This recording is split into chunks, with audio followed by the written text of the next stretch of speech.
Welcome everyone to the next episode of the Catributors podcast with tonight's guest, Andy the Cupid. Do you want to introduce yourself? Oh yeah, well, Andy the Cupid. I'm a CC on EU, obviously for World of Warships. Been playing the game not since beta, but 6.5 years now. So lost my job probably 2.5 years ago and was at a loose end. So COVID was here, no prospects of work. So streaming was what is tiding me through. No thought that it would come to the point where it's actually now my living, but there's where we're at. So it's working well. At least I'm home every night. It's funny how it can sneak up on you. I actually kind of started off doing YouTube many years ago in a kind of a similar situation. I was let go from my position because they didn't have the funding for it anymore, which is always the parallel of working in the charity sector. But yeah, I was just started doing YouTube as a hobby, and then it got to the point where I was like, oh, maybe I can actually make some money doing this. And here I am. So yeah, that sounds vaguely familiar apart from the COVID part. Yeah, it was, what would it be, March 20, I was at work, and then, yeah, there's not much call down in Gloucestershire for offshore rig workers, so, it is what it is. Indeed. So, yeah, we actually have, it's been a bit of a slow, because we weren't here last week, so we've got 2 weeks worth, but it's not that much in terms of the number, but I suppose there is a sort of reasonably substantial quantity of things to talk about. And there also might be some ranting in this one. Some of it will involve submarines. So yeah, we're actually going to start off with balance changes on the 11.8 public test. So these, I don't know if these are finalized exactly, but these are, I guess, likely to come through to the next patch, which isn't that far away. It's a week and a bit. Probably less than a week at this point. Maybe Wednesday, Thursday next week. Yeah, I forgot what day it was temporarily there for a moment. So yeah, they've actually started off by nerfing a bit in my eyes, the most fun of the Italian destroyers, that being the Tier 5 and the Tier 6. So both of them are getting reduced torpedo damage, increased torpedo reload, and an increased main battery reload.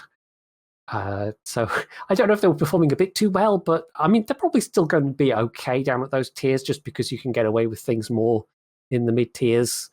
I still don't enjoy the high tier Italians that much. Maybe they're underperforming because the Adriatico at tier 9 is actually getting a slight buff to its reload, going from 6 to 5.7 seconds. So not much of one, but it's something. I'm curious why they only buffed the tier 9, because I felt like up to tier 7 the Italians are fine and fun, and then tier 8 they fall off because the concealment gets so bad that you can't get away with what you do at lower tiers. And I don't remember the tier 9 being worse than the tier 8 or the tier 10, I think, but I feel like the higher tiers could use a slight concealment buff. But they give you a slight reload on the tier 9. I don't think it will make the world of a difference. Yeah, I'm surprised. I'm surprised they left the tier 4 alone completely, because that's a rival for the Clemson in terms of smashing things around at tier 4. I mean, they might get around to it eventually. I don't know. Maybe not enough people are playing it at the moment, because we know from past balancing things that how many people are playing a given ship is certainly a factor in how they prioritize balancing things. Sure. So it may just be a symptom of not enough people playing low tiers generally for it to be a priority. I agree that they get trickier to play as they go further up the tech tree, comparatively to other ships. It definitely gets easier to run into circumstances where you can feel completely hamstrung. So then, unless you have mods, sir. No, I think yeah, no, we're good. All right. So then we have a sort of blanket buff, I guess. Well, it is for the entire side branch going up to the Elbing of the German artillery destroyers. not a huge one in terms of the damage. The HE shell is going from 1700 to 1800, which, bear in mind, that's the max damage. That's if you manage to get an HE Citadel on someone, essentially.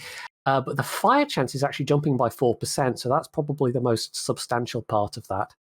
And that might help them out a bit. But they're again not the most popular line, but I think they've found a bit more of a place overall. I've definitely seen more of the higher tier German, like, Schultz and Elbing, as opposed to things like Adriatico. And obviously the Italians are the newer line, but I think there's more of a solid play style to get to get a grip on.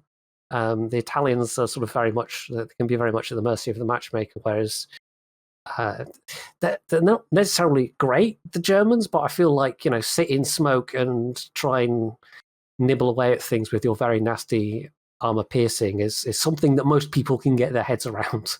Yeah, I see a few, but they're compared to a lot of the others, I don't see that many, and I think it's probably because they're not really destroyers. They are, yes. They don't really fit the traditional role. Cruisers, and if you're the only destroyer and you're in one of them, your team's got a problem. Yes. You can have a problem. I think we had, there was a one we did way back. I mean, we're over 50 editions of this now, but there was one we did way back where we theory crafted a bit about possible kind of subdivisions of classes, and I think the German gunboats kind of fell into that, because it'd be nice if you could get things placed against an opposite number that's roughly in the same role. But if you're in an Elbing and the enemy team's got a Shimakaze, and you're the only destroyer on your respective team, they're probably going to have a far easier time of it than you, potentially. I've seen that a few times recently in ranked, where you end up on a team with the only DD on your team is an Elbing, and it's a Smaland or a Ragnar on the other side, and it's one-sided. Definitely. I think ranked will make even more of a difference. Elbing is one of those destroyers where if you have like in random battle, you have 4 or 5 destroyers in your team and you have an Elbing on your side, that's pretty good because, it's basically like a cruiser and maybe you don't need that many destroyers in the first place. So then it really shines. But if you're like down to 1 or 2 destroyers and one of them is an Elbing and maybe the other one is a French and you're like, well, this is gonna get tricky. Or of course in standard battles, because, if you don't have caps to contest, then the Elbing also increases in value. Yeah, for sure, yeah. But sadly, you don't get any advance anything about what kind of battle you're going to be in until you're actually in it. So, yeah. Well, I like them. I like the Elbing. I think it's a strong ship, and this will probably, I might play it a little more if it's going to do a bit more damage. It would be. I mean, I don't see how it would work in quite the same way, but it would be nice if you had the sort of War Thunder lineup of even if you're only picking one ship out of the potential ships you've got lined up to best suit a situation, and you could know you're the only destroyers, so therefore don't take the Elbing this time. But I don't think we'll ever have anything quite that complicated in the game, sadly. But yeah, the fire chance, though, I mean, we think of them as being very AP based, and they are, but I guess now they have slightly better tools against angled enemy destroyers, and also if you're trying to get some ticking damage, obviously the HE is the way to do that. Yeah, with 12% fire chance, with signals 13%, you could really annoy some battleships. Potentially, yeah, and there's a demo expert as well, so sit and really annoy some battleships. It is getting into a pretty decent fire chance range for a destroyer. Obviously offset by the fact it's got a slower rate of fire, but yeah. Mm-hmm. Then we have Sili Rangi at tier 8, which not the most popular premium. It's not terrible, and it has had buffs before, but it's one of those ones that's just kind of consistently underperformed. And so here we're having yet another buff, with the main battery reload going from 5 to 4.8 seconds. and the torpedo loads going from 2 minutes and 8 seconds to flat 2 minutes. Now the Sili Rangi, is that the one that has 100mm guns, No. or is that the one that has the Ognovoy guns? You're That's thinking the one about the 30 mils. Fenyang. The I Sili am thinking about Rangi is. Fenyang. Yeah, the Sili Rangi, it has hydro, it has smoke, it has deep water torpedoes. It has a sort of interesting package, but just, not enough. Like the gun DPM is pretty bad, the torpedo DPM is not that great. It has all the tools combined, but it's just always slightly lacking of it. So I like to see those buffs. It's not terrible, and the hydro on it, I think, if I remember correctly, is comparable to the Low Yang, but the Low Yang is just generally all round the more capable ship. If nothing else, it can torpedo other destroyers, which is always a bonus. So above to that is certainly useful. I think you have less. I think Low Yang gets 5.5 hydro and you only have 5. But I could be mistaken. 5.5. I've just opened it up. 5.5 on the Sili Rangi. Yeah, I had a memory of it being the same hydro as the Low Yang's hydro. Yeah, 110 seconds of 5.5. Okay. But to tell a story about it is I haven't even fitted upgrades on it. So it's just sat there kind of naked. I've never played it. I played it a little give it bit, a go. but not much. There are usually other things if I want to have fun in a tier 8 destroyer. Even a tier 8 premium destroyer, there are certainly better options. Then next up, the Udalloy has been nerfed. Yeah, now this I have the Udalloy, but I haven't really played it that much. So the stock hull detectability is being unified, so it's the same as the upgraded hull. And I guess maybe they looked at their data and saw a lot of people were just riding around with the stock hull for the increased concealment and went, that's not how you're supposed to play the Udalloy. I don't know. But yeah, and it's also losing some stealth from its smoke firing capability. So overall, they're just making it less stealthy, which is... I don't know. 3.6 smoke firing penalty. If I was in an Udalloy and I'm 3.6 kilometers from anything, I'm going to be reasonably worried anyway. That part's not such a big change. I'm guessing there's probably some hardcore Udalloy players out there that are going to be super upset that they're losing their better stealth stock hull. But I mean, it may just have been because that's an uncommon thing. I can't offhand think of any other ships that have different surface detections on their different hulls. So it may just be an anomaly from an earlier time that they've sort of belatedly noticed and gone, oh, let's make that unified. Or maybe it was overperforming for what they wanted from it. I don't know. We never really get any reasons why they do things from these notes. Beware the nerf that makes people upgrade the guns on the Mogami then. Oh, I mean, I remember back when they gave that the 155s had 45-second turret traverse, and they were really trying to get people not to use them. Yes. Those were the days. So then we're on to some Pan-Asian cruisers. And interestingly, Harbin's getting a repair party, which is unusual for a tier 8 tech tree cruiser. There's not many. Yeah, I mean, it's very squishy, so it's definitely a nice choice. Its survivability was obviously poor enough that they decided that rather than do anything else, they were just going to straight up give it a heal. And I think outside of premiums, is there anything else other than British cruisers that has a heal? Cherbourg has a heal. The Dutch, I think. Yeah, that's sort of halfway between a cruiser and a battle cruiser, really. Kind of. It's a very, very heavy cruiser. Yeah, the Dutch, I think, have a heal too. Tier 8. Harlem. Yes, you're right. I've neglected that line so much. I really don't play it. I had totally forgotten that. So yeah, Harlem and Cherbourg both have. So it joins a fairly elite club. And then the Jinan. UK ones, yeah. Yeah. Jinan is getting a buff from the already quite fast 3.5 to 3.2 seconds reload.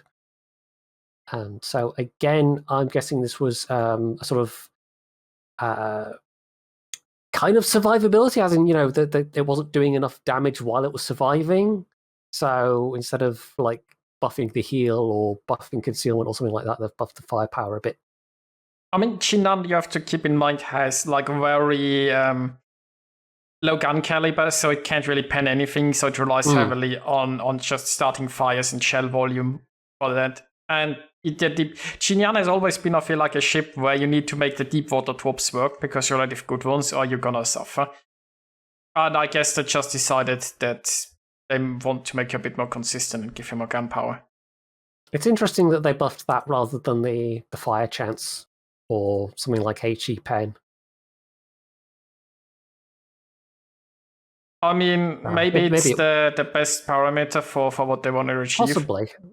I mean, I don't offhand know how the DPM compares to other tier 10 light cruisers, but I mean, DPM figures are always kind of, followed by a string of asterisks. It's another line that I've really struggled with, to be fair, and don't really touch it very much. Jinan I want to love, but it's a playstyle that it's brilliant if things are pushing you, or if a flank's pushing you, but if you've got to start chasing stuff and trying to make plays, you've got to be really on your game, I think. Yeah, definitely. Yeah. It's a very unforgiving line, potentially. Like, it's one of those ones where, I mean, most of the light cruiser lines are, but especially those, you can get dunked on so quickly if you're not very, very careful. Yeah, and I feel like really Jinan lives and dies with how good it can use its torpedoes, right? I don't think I've ever had a good Jinan game where I didn't torp something. And in order to torp something, you almost need like the enemy ships to push you. And that's where I struggle with it. You can have like a 200k game if the battleships are all pushing a flank, and you can have a 5k game if you've got to go and chase, because the shells do no damage, and if you don't start backup fire or repeat fires, you're going to get nothing. Yeah, and if people are in position to disengage or put the fire out or whatever, then it can kind of thing that can really stymie you. So then we have Marlborough. You skipped the Leander. Oh, we did skip the Leander. Oh, yes, I've jumped over. Possibly this will be one of the more controversial ones, because I think Leander is a pretty popular tier 6 still. And maybe, I don't know, maybe this is more popularity that they're trying to slightly nudge down rather than overperformance, but maybe it is just overperforming a bit as well. So it's getting a half-second reload to a half-second nerf to its reload.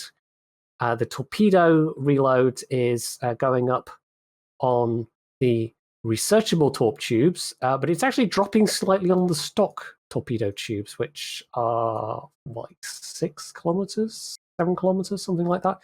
It'll be 7 kilometers if it's the same ones as Emerald, or is Emerald 8 now? It's so hard keeping track of all of the numbers. Emerald's 7 kilometers. Stock, Leander, 7 kilometers. Yeah, so they've made those a bit faster reload, but it's not going to be enough to make a huge difference. I don't think. I think people will be feeling the gun reload difference a lot more, because half a second is enough to be noticeable, I think, for most players. I mean, I'm not playing that much tier 6. I haven't felt like the Leander was overperforming, but I don't know. I feel like there might have been more concerning ships in this game than in Leander. Maybe. I mean, it might be sort of what I was saying earlier on about the Mistrali and the Aviary, is that you can get away with more things at that tier. So, like in a Leander, you can do things that you wouldn't be able to get away with in an Edinburgh or a Neptune. Yeah, Leander's probably one of my go-to tier 6 ship cruisers. So, you're in a division, it's going to be tier 6. You're the cruiser, what you're going to take. And Leander is one of the 2 or 3 that immediately would be on the list of ones I'd jump to. Probably until Dido came along, and then it's Dido, which I think I'd do much better in. Yeah, So- Dido can be fun. But yeah, it's definitely one of my go-to tier 6 cruisers. So there you go. You're doing too well in it. You're the reason it got nerfed. no, I don't do that well in it. I just enjoy playing it. Can't have fun in this game. That's not allowed. Sorry. So then we get to the Marlborough. I was trying to get ahead of myself earlier. And that's actually getting a slight buff. And if you remember the Marlborough, it was a dockyard ship. It has a lot of 14-inch guns. And it's a bit of a shotgun. So they've decided to make it very marginally less of a shotgun by going from 1.4 to 1.45 Sigma. So probably not going to be noticeable for most people, but it will presumably nudge the average damage stats up a bit. It's a very conservative buff. Let's put it like this. Yes, indeed. Yeah, I mean, I would certainly take slightly better accuracy overall than. I mean, if they pushed the HE up to the same level as the King George V's high explosive, for instance, I don't think anyone would be particularly keen to see that at tier 9, or certainly no one would be keen to be on the receiving end of it, having that many barrels of very, very nasty British high explosive coming at you. And it's still pretty respectable, it's just not quite as good as the KGV. Yeah, again, it's another ship I play very rarely, and when you look at all the tier 9 battleships, it's not one that jumps out and thinks that's the one I'll go to for, Yeah, like aside from its barrel count, I mean, it's literally only got repair party and damage control, and it's not particularly remarkable. I mean, it's the perfect dockyard ship in a way. Like, some of them have been quite good, but there's probably been more of them that have been quite forgettable. And Marlborough definitely falls into the forgettable category. Yeah, I'm not sure if I've seen one in weeks. I think I've seen one relatively recently, but yeah, it's uncommon. But again, as we said before, some of these buffs and nerfs are not necessarily down to performance, but more how it can perform, but popularity might be part of it as well. Yeah. I don't know if that is. I don't know if people are going to see that buff and go, "Oh, I must play my Marlborough again." I bet it's a sniper now. No, but they did. Going back to, was it the Zao they were talking about, and other ones that they're now very much focused on, small incremental changes and check stats, and then they're not taking sledgehammer. Well, we do see it occasionally, but they don't. There's no the sledgehammer to things as much as there perhaps used to be. Which I think has been overall quite a good approach. I mean, we still sometimes see very small buffs to things that sort of make us scratch our heads, kind of thing. But yeah, I think overall the game is probably better for them taking the more incremental approach, even if it's less kind of headline worthy than some of the big sweeping changes that they've made in past years. Yeah, and the thing to remember is, obviously we don't see the numbers, but you can't balance something on what the super unicum player can do in it, and you don't balance it on what the very low ability player does in it. It's that whole gamut of the ship across the whole spectrum of the stats, isn't it? So we don't see those numbers. So no, they've kind of given some examples in the past of like CC conferences and things like how they kind of weight their data. So that kind of stuff is out there for the real hardcore data nerds if they want to go and yeah, I'm not one of them. have a look, see at how Wargaming has explained it in the past. It might not necessarily 100% hold true anymore, but yeah, it's definitely a better approach. And talking of smallish changes, well, actually, this one's maybe a little more substantial. The Champagne is getting a 8,000 and change 8,300. So that's like 2 regular pens worth of hit points, but I think that's probably welcome for the Champagne. It's one of the squashier ships at Tier 8. It's one of those few that's still only got the 25mm bow, and most other people have got 27, so they can't be overmatched, or 32 in fact, so they can't be overmatched by anything under kind of like Yamato 18-inch caliber. So that still can be as Tier 7s can. I think the Zeton's now under that 25mm. Oh, Zeton's 27. Okay, so but squashy. So a bit more health makes sense if they wanted to nudge its survivability up a bit. I'm not much of a battleship player, but if I remember, Champagne's designed to be a sniper. Is that the sort of thing? It's got, I think, the battle cruiser dispersion curve. So you've only got six barrels, 2 turrets, I think 15-inch guns. So you don't have. No, they're 16-inch guns. So you don't have any like crazy overmatch with those, but they are pretty accurate. And it's actually a ship I quite like to play, but it's kind of like the Constellation. You get somebody on the enemy team that knows you're a very squashy ship and decides to just focus you, especially if you're down tiered. It can be very, very tricky to deal with. Yeah, sure. It's also not super stealthy. It's not a lighthouse, but it's not sort of British battleship stealthy, that's for sure.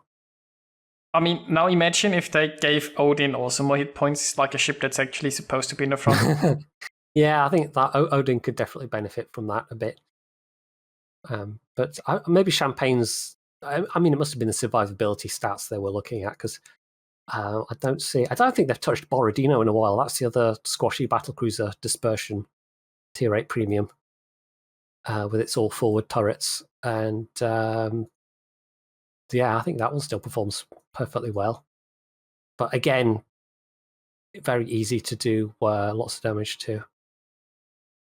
That's got more hit points than the revised hit points to the Champagne will have. So I suppose that's why they're not looking at that. I mean, for now. 52 is very low for a Tier 8 battleship. It's also pretty low for a Tier 7, right? The only thing that's bad hit points wise, I think, is the Odin. So now Odin probably stands alone in that regard. I think Odin will be the lowest hit point battleship now after this buff. Yeah, it's a fair buff, I think.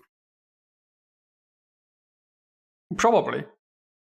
I haven't really seen any Champagnes that made me think like they are too strong. Let's put it like that. Or more likely, I haven't seen any Champagnes. It's true. I do take mine out occasionally, but I think I prefer the Borodino overall. Just the radar can be very, very useful. Although, of course, Champagne's got the speed boost, so occasionally that's useful as well. Yeah. So then we come on to some carrier nerfs, which will probably please some people. Just any nerf to a carrier is good, I suppose. So Ryujo is getting a torpedo damage nerf, and that is the absolute strength of the Ryujo, so this is probably reasonably significant. It's losing nearly 500 hit points of its maximum torpedo damage, and less significant, the flooding chance is going down from 36 to 34%. So yeah, it's really the damage that's the significant number there, because Ryujo drops 2 torps per drop, is it? Yeah, I think the only one that does 3 per flight is Ark Royal, and then of course there's the Russian one, which does the whole lot at once. And alongside that, Bjorn is getting a nerf to its skip bombers. So the HE damage is going down by 300, and again the fire chance is going down by 2%.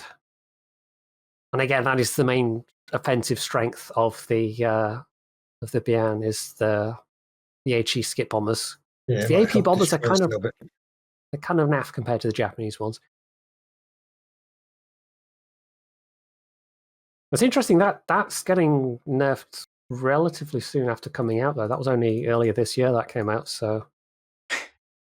Wait, isn't Beyond like about... isn't it around, hasn't it been around for a year or so? Is it then that long already? I remember chatting about it with Drac, and I thought, well, that must have been earlier this year, but maybe it's longer than that. I'm curious. It's one of those ones that kind of sprang on us and was like, oh, by the way, here's a premium. And it just kind of popped up for sale on the website without any forewarning. Okay, December last year. Okay, all right, so only just last year. Didn't you do a section of a podcast with Drac regarding that? I seem to recall listening to it. Yes, yeah, he had a chat about the career as an aircraft carrier, which was actually very short, and then it had a much longer career as an aircraft ferry, essentially. Yes, yeah, that's right.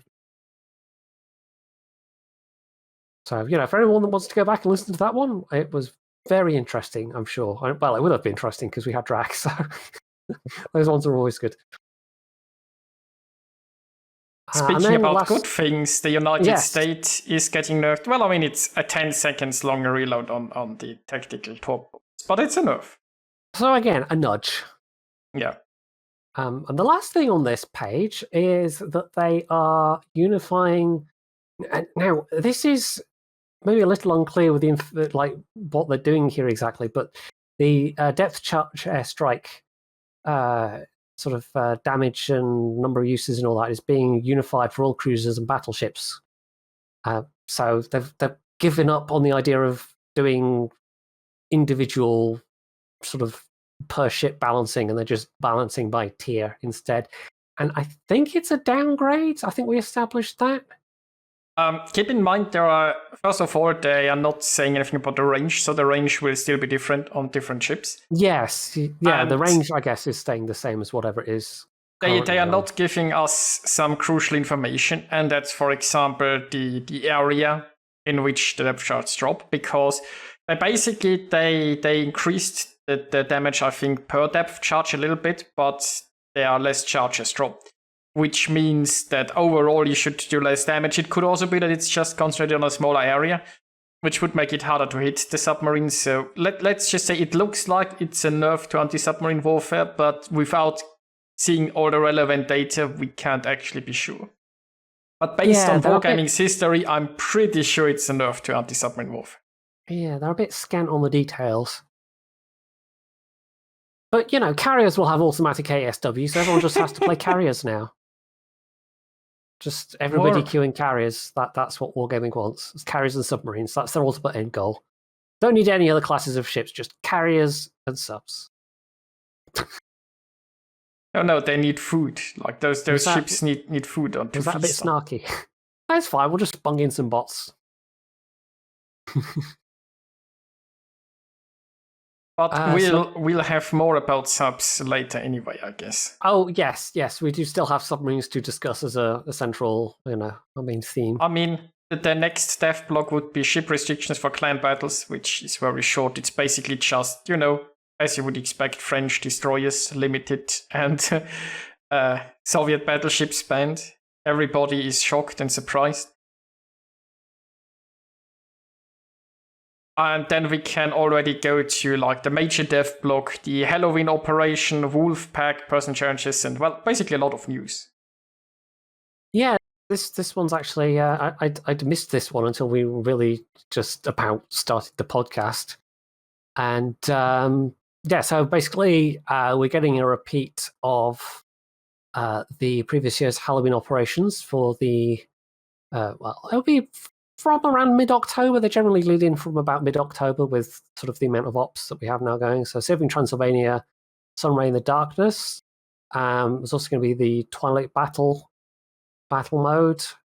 And they are doing there's been some minor visual reworks apparently. But they're doing Saving Transylvania as the operation of the week, the first week, and then Sunray the second week. And this is all going to be in the updated operations system. So I'm guessing it will just show up more often, or if it'll be a specific thing you can click on. It's not actually entirely clear. because, of course, with the next patch, we are going to the essentially random rotation of operations. So I'm guessing in order for it to not just be random, they're doing something to, make sure you get the Halloween operation if you want to play it. See, that's actually the bit of the confusing part, because as you've said, like with the next patch, they said that they're gonna have like all operations basically at the same time, and you just queue for them like with random battles and you get a random one. And here they are saying again that there will be an operation of the week. So the new operation system is only online for one patch, it looks like, and then go back to their old system. And interestingly, the first week they'll have Saving Transylvania, the second week they'll have Sunray in Darkness, and then the next 2 weeks they'll actually have Wolfpack. It is a bit confusing. As I said, throughout version 11.9, they'll be available for completion in divisions. They'll only be available to do in normal difficulty. Standard operations will only be available during 11.9 for divisions. So I guess that means that queuing in the random. No. Look. When you look at the top of it, okay. Operation Saving Transylvania will be available as operation of the week in the first week. Yeah, but how I'm reading this, I think this is maybe just poorly translated. But where it says standard operations will only be available during 11.94 divisions, perhaps that means you'll only be able to queue up in a full division to get other operations. Yeah, like it used to be, right? If you just press play, you get the operation of the week. So I guess that's how they're doing it. Okay, right. It's just worded slightly confusingly, I think. Yeah, at least it confused me, but I'm easily confused. I guess PTS for this will be up in a couple of weeks once the new patch is up, and we'll get to play around with it and see how it goes. Yeah, I imagine. I mean, they just have the new operation system for one patch, it looks like, and then they're going back to the old system where you have one operation as operation of the week, and all the other ones are available for pre-made teams. Yeah, I guess, yes. Now that, okay, my brain's caught up, so yes, I'm agreeing with you. Maybe they just are planning on only doing that for Halloween, and I don't know what other events do they do. So I hope this is just a return to that system for Halloween, and then we go back to the system they're going to introduce next patch, because there's a lot of people looking forward to the new operations system. Oh yes, it's been certainly one of the more positive announcements that they've made recently. Of finally we're getting some return after like literally years of people wailing and gnashing their teeth at this point, including some quite prominent ones like TC Freer. Absolutely. And I mean, the interesting note is also that there is going to be a new operation, and it's going to be something that a lot of people have commented on should be what submarines are used for, right? There's going to be an actual submarine operation where you hunt a convoy. Indeed, an actual mode built around playing submarines, where it's all balanced around playing submarines, like the very, very original introduction of submarines into the game, which has so far been the only positive thing that anyone's ever associated with submarines in World of Warships. So it's taken them this long to go, oh yeah, maybe we should do that. But not least, it'd be a very good place to learn to play submarines. Yeah, I mean potentially, but playing against bots is not necessarily like playing around the goals of an operation is not necessarily that similar to playing a random game, but at least it will get you familiar with how the submarines operate. Exactly, how they operate, especially given that the way submarines operate is changing with every patch, and they're almost impossible. Well, if you don't pay attention, like I don't, it's almost impossible to understand how submarines operate if you're not, keeping up to speed with the constant changes to them. But they must be finished because they're putting a new line out, and they're, looking at doing premiums. And sorry, was that a bit snarky? Yeah. It's probably a statement of fact. I mean, that they release a new tech tree line before declaring them finished is, yeah.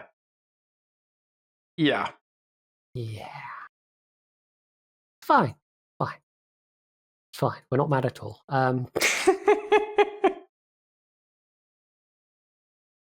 I think it's interesting to see though, and it'll be interesting to try, and it might even be fun because you're not having to worry about ruining anyone's day because it's just bots, and it's also going to be something that has some actual historical relevance to how submarines were used, which World of Warships almost completely doesn't at the moment. Certainly in random games, even looking at the arcade nature of the game overall, subs bear almost no relation to how real life subs were used. But that's a rant we've been on before, so maybe let's not completely repeat things we've been over in the past that haven't really changed. But if it's well done though, it could be fun. Yeah, I'll probably give it a go. Much better than giving subs a go in randoms. Yeah, I mean, I haven't Indeed. played a sub in months, and with this, I'll at least once be in a sub again. Let's put it like that. Yeah, I play subs about once a month. I do a community channel points challenge. If the community can raise, this time it's 2 million channel points in a month, I'll play 4 hours of a combination of subs and CVs. And I'll be a disaster, and it makes great entertainment because repeated 0 damage games are comedy value. I mean, sometimes we do these things to ourselves in the name of entertainment. Yeah, and I think after 2 hours of playing subs, I just about figured out how they work, and then I won't touch them again for a month or 6 weeks or 2 months, and then I won't know how they work when I touch them again. Sounds about right. At least with the convoy type thing, I think you say it's a bit more historically relevant, and yeah, it's a bit of fun, isn't it? You don't worry about letting a team down, or you just have a bit of fun. Indeed. I'm sure people will still find a way to be salty, though. It's World of Warships, of course they will. I mean, I wonder how they gonna design this. If the idea is that you sink the escorts, or if the idea is that you sneak past the escorts and then just hunt the convoys and avoid them. I mean, there's a lot of different ways how they could do it. The objective is to break through the escort screen groups and destroy the transports before they reach their destination. So, I guess that's the... yeah, but the question is, break through the escort. Does this mean sinking them, or does this just mean sneaking past them, or is both a possibility? I mean, that could just make the escort group so strong that you can't possibly take them all out, right? And you have to be sneaky about it. Who knows? Well, we'll be able to see right from the start of the 11.9 patch, though, because it'll be available for divisions from the start of the patch, so people will be able to jump in right away and not have to wait for it to be Operation of the Week. It's probably, the first, it'll be, an excuse to get back into subs, and it'll be the first time I've played subs in probably months and months by the time we get around to that. So personal challenges, moving on, personal challenges are going to be coming back, which is going to, it's very brief, but the first 2 weeks I'll have to earn ribbons, and the second 2 weeks it'll be base XP as before. And they're saying in future they'll sort of diversify the conditions for meeting personal challenges, such as damage dealt. So expect to see a bit more variety. And it'll be nice not to just have it be base XP, because base XP can be a bit grindy. Yeah, I like things like the personal challenges. They give a bit of focus to gameplay, and I like it. Sometimes you don't really know what you want to play, and then you look at the list of missions and challenges and think, oh yeah, okay, let's do some destroy games, or jump in and do some cruiser games. Yeah. So then we come on to some changes to submarine pings and some other sort of iconography changes. I mean, basically, they are doing what's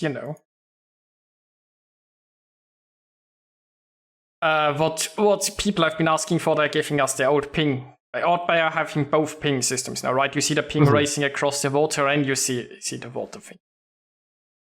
Yeah, because at the moment you just kind of see you hear the noise, you see the highlighted section of your ship, but you're not seeing the ping traveling across the water, which is again a thing that they've done before, and now they're going back to that because submarines are totally ready and the mechanics are all settled and ready to go. And yep. The thing it's going to be, I think, slightly strange at the moment. That splash or the bit of foam on the sea when it pings is what is it 1 or 2? It's within 1 or 2 kilometers. I mean, you can. Yeah, it's not on top. Thing, it's ahead of the If it starts being sort of randomly around and the ping is coming from somewhere that isn't quite in line with it, it's going to start looking really odd.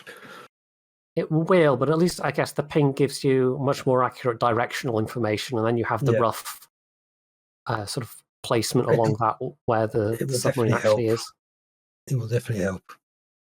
If it'll help enough, it's another matter. Yeah, indeed. But I mean, it doesn't really mean much for this is purely going to help. It's much more going to help ships with airdropped ASW rather than destroyers are still going to have the usual problem of now I have to sprint several kilometers over that way, and I might get spotted doing it and obliterated by the enemy team before I can get there. So. I mean, what it will help a lot with is with the racing ping, you can see a lot more if the ping is coming for somebody else. Because right now, if you aren't the one getting pinged by the submarine, you aren't going to notice that foam. There's no way, right? But if you see that ping race across and hit a ship next to you, you're going to notice. So you're going to be alerted that there's a sub and you can help with your depth charges, assuming you have planes. So this is the first thing in Monmouth that's actually a nerf to submarines, even if a slight one. So that's nice. I'm not sure how much it will help, but it's the first time in Monmouth that they were like, you know what? Maybe we can't do something else than buff submarines. I'm sure somebody. It'll be like that comic where you see somebody getting they're all sitting around the board table and they're all making suggestions, and somebody pipes up and goes, "Maybe we buff ships other than submarines," and then they get thrown out the window. But this time they didn't get thrown out the window miraculously. I mean, keep in mind though that there might be the nerf to airdrop depth charges. So overall it might still be worse, especially if they make the area smaller, right? Because even if it's now maybe easier to pinpoint where it is, if the drop area is smaller, it might still be harder to hit this up. So we'll wait and see, but not terrible news for once.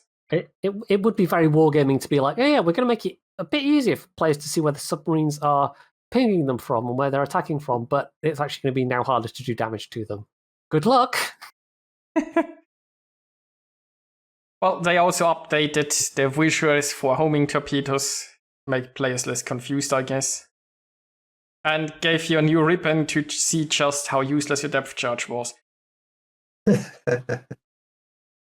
mean, it'll at least, you'll be able to tell the difference between an actual hit and just a splash.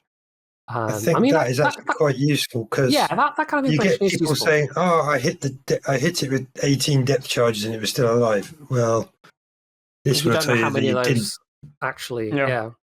I mean, it's like when they made the change back before way back when it was just your shell hit, and then gradually we got more information. Was it a shatter? Was it a ricochet? Did it hit the torpedo belt protection? Was it an overpen? So. It's kind of more in that vein, and it will be useful for players, I think. And then next up we have what mentioned before, the auto anti-submarine warfare for carriers. Now, they made a dev blog a little bit earlier about this, where they said internal testing, but this was a very quick internal testing because they immediately moved it from internal testing to, this is coming. And in line with what Wargaming thinks about the carrier players, the aircraft carrier players will have no control over this. It will automatically airstrike submarines in range if they are detected, or if they are pinging, or if they have an oil spill. So if there is anything that a player could sort of use to determine that there's a submarine, the AI will also see. Now, what we don't know, mind you, is we don't know the damage of those depth charges, we don't know the range, we don't know the area, we don't know how accurate they will drop. I wouldn't be surprised if they are better, if they know better how to drop than players. I mean, we'll see. on damage, I'm assuming they fall into that table that we looked at on the previous blog, where it's they're unifying the damage and the numbers. So if it's going to be in line, well, that was explicitly talking about battleships and cruisers, though, wasn't it? Maybe they will do something different for CVs. So the way I do it, the submarine will have the opportunity to evade attack if evasive moves are taken at the right time.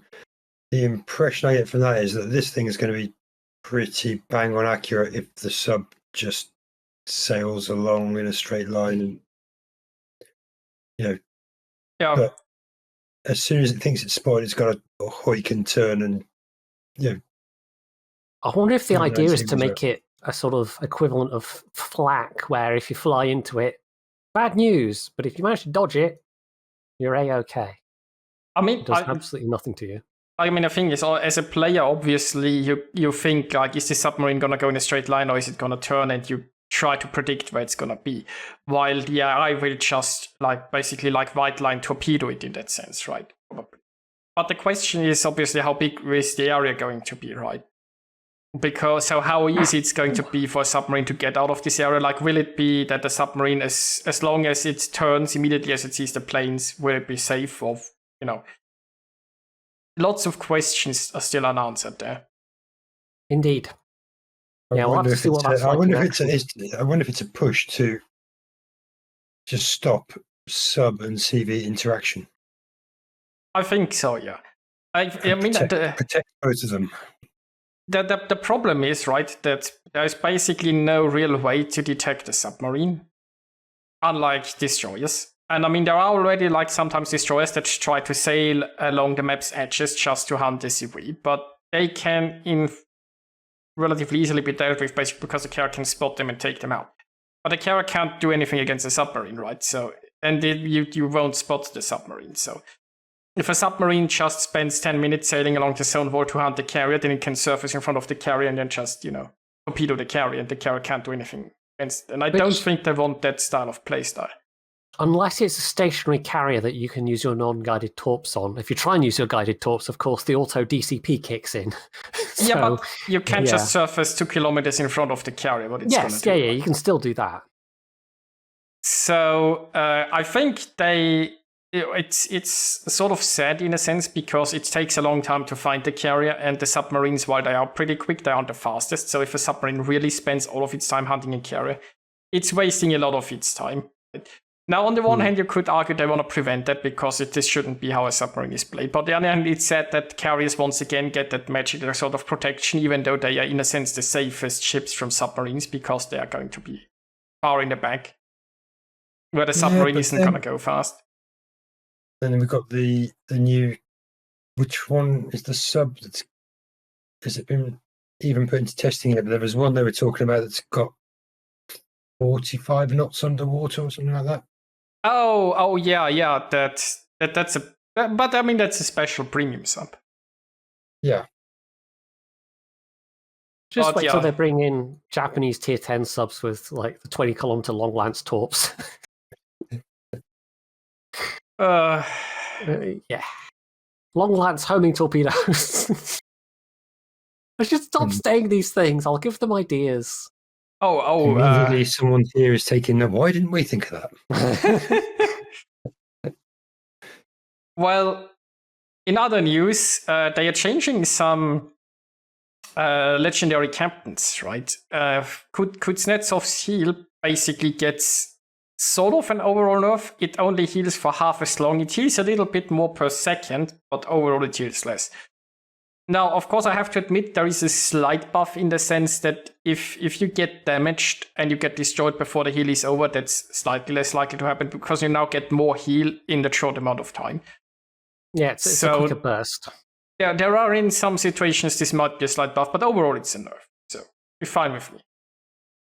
I think given that he's sort of generally acknowledged as being one of the strongest, if not the strongest, special captains, I mean, that talent has got a lot to do with it because it's just a free heal when you're low health, basically. And sometimes you do get killed before it can even complete, but sometimes it's just enough to really make a difference. Yeah, I mean, it's the Petro ranked go-to build, isn't it, with Kuznetsov, and it's an already super tanky cruiser. Just gets that bit more. Somehow I am not surprised. Then there are generally some they made some buffs also play to aircraft squadrons. And then interestingly enough, I think I mentioned this actually somewhat recently, right? So they are basically nerfing the lightning fast talent of Cunningham. Because I recently mentioned, this is triggered by floodings, and these days, battleships, for example, can trigger floodings with the depth charges. And I was like, this is actually interesting because a lot of ships that could never cause floodings other than maybe by ramming can now simply by dropping depth charges. And I guess Wargaming was immediately like, wait a moment, we need to nerf this talent. Which is a shame because, for some ships that usually cause floodings with torpedoes, destroyers, they aren't gonna hit depth charges in the first place because they drop them in the back. So for them, it's just a nerf. And for battleships, they can still trigger it right now. It just takes a bit longer. Yeah, I was thinking of moving Cunningham onto the Daring, and this might mean I don't bother. It's interesting and a bit weird that they didn't just differentiate between floodings from depth charges and floodings from other sources, but I don't know, maybe it's a technical limitation. Maybe they can't. Maybe this is just a kind of bodge it as best they can, work around. Well, maybe they just can't be bothered, who knows. I don't know, I mean, but I highly suspect it has to do with depth charges in submarines, that this is nerfed. It makes sense. And then there is some more aircraft stuff. And an added bonus to increase flooding chance. Yeah, so it's a bit of a buff for Philippe Oboino. Not a huge one though, but the extra flooding chance, I suppose. I mean, back in the day, that probably would have been a lot more significant when flooding was by far the most deadly form of tick damage. But that hasn't been true for a little while. Now we come to some skill changes, and there's actually one thing about this that's rather concerning. I mean, generally speaking, they basically made some skills also apply to aircraft, because, for example, we have hybrids now, right? Cruisers could, the Tone has aircraft, right? How was it called? The Ise has aircraft, right? But the most, for me, concerning part is that the destroyer skill Swift Fish applies to aerial torpedoes. Now think for a moment. There is no destroyer that has aerial torpedoes yet. But they made sure that the bonus on destroyers, explicitly on destroyers, the bonus now applies to aerial torpedoes. Now get out your tinfoil hats, because I certainly won't sleep very well. Yeah. Didn't they? There was a US destroyer. Wasn't there a US destroyer that they tried to make into a seaplane tender or something? They took off the back turrets. It was a Fletcher, probably. They took off the back turrets and stuck on a catapult, and the whole thing didn't work very well. But, the whole thing not working very well in real life doesn't really apply that much to World of Warships, so maybe they're thinking they want to add that as a thing in future. Who knows? Yeah, I'm going to put my tinfoil hat on alongside you, I think, on that one, Atam. It just makes no sense to implement that unless they had plans, right? It's something like you have to consciously be like, oh yeah, we should do that for destroyers, right? Or is it just because it's basically for Tone, isn't it? Or Tone, whatever, how they pronounce it. That has Tone. That's the cruiser part of that equation. Yeah, but isn't Swift Fish is a skill that can only be used on cruisers and destroyers on captains, so it doesn't exist as a battleship captain skill. So is this not what that means? It's just that, Well, it's the fact that it says cruisers and destroyers, and it's explicitly saying that's going to affect aerial torpedoes. So if it was just aviation cruisers, separate, then it would surely just say cruisers. But the fact that it sort of gives a hint that maybe they have an aviation destroyer in mind. Which, how does that even? I don't. There could be the thing that, like, technically there should be 2 different skills, even if they're called the same thing, right? But it could obviously be that Wargaming has coded it so badly that they are actually the same skill, even though they're 2 different things in 2 different skill trees. So it could be that it's just very bad coding on Wargaming's part, and they had to change it for both classes. But technically, those are 2 different skills in 2 different skill trees. Maybe they're just doing it to mess with us. Get inside our heads. Who knows? Yeah. Who knows? But technically, there shouldn't have been a reason that they needed to add it to destroyers. They could have done cruisers only. And let's not give them too many ideas, maybe. Yeah, Elbing's probably bigger than Tony, isn't it? So yeah, you could fit on it. Longer, yeah. Premium Elbing now with airplanes. Yeah. Or maybe that's going to be a gimmick for some future. Like there'll be an alternate Dutch destroyer line that drops aerial torpedoes or something. I don't. Who knows?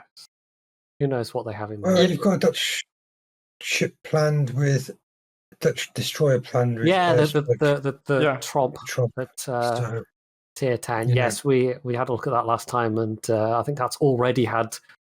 I think they sort of buffed the gun a bit and nerfed the airdrop just because relying too much in the airdrop was clearly not working. But I mean, it's still a different thing from actual planes that you control, right? It's not torpedoes. Yeah, and I've been saying this for probably 3-4 years now that nothing can be released. The new tech tree line, nothing can be released that isn't including a gimmick of some sort. Yeah, they do seem to rather heavily rely on that. They're not going to release a battleship line that has repair and heal and standard AP and standard HE and it's no speed boost and no reload boost or no funny button. It's everything's, and I guess it's about keeping things interesting and variety, but nothing has been released in, as far as I can remember, without a gimmick for quite a long time. Of the main lines, it's been a while since we had a sort of just quite generalist line. British heavy cruisers, and even then you could see them as sort of in the sort of heavy HE vein of high pen HE, which is kind of a gimmick. Super heels and heavy HE. Yeah. I mean, that's a British flavour, isn't it? I guess. Yeah, I mean, it sort of it really follows on more from the battleships than the light cruisers, which of course don't. But yeah. Sometimes we can sort of cynically complain about gimmicks. Sometimes it does result in reasonably interesting lines, and other times much less so. Like the Swedish destroyers, for instance, I quite enjoy. Yeah, I think when I say complaining about it was probably a bit strong. I've been commenting on the fact that because I do like some of the new lines. I mean, speaking of gimmicks, I find it sad that they immediately added also a skill to the carriers that increases the depth charges, right? They don't even have the depth charges yet, but they'll already come with the skill that increases them.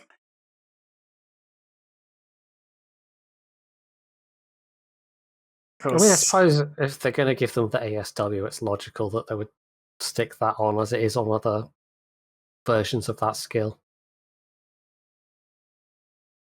There's also going to be a new upgrade specifically for aviation ships.